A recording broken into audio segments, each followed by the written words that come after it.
Hi! In front of me is TCL 30, and today I would like to show you how you can turn on or off automatic screen rotation on this TCL.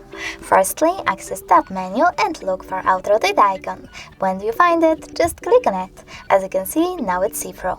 That means that auto rotation is disabled. If you want to enable it, just click on the same icon. You can also go into device settings and tap on display section. Then scroll all the way down and tap on this switcher next to auto rotate screen. If the switcher is gray, that means that auto rotation is disabled. If you want to enable it, just click on the same one. Thanks so much for watching. If you enjoyed this video, leave a like, comment, and don't forget to subscribe. Bye!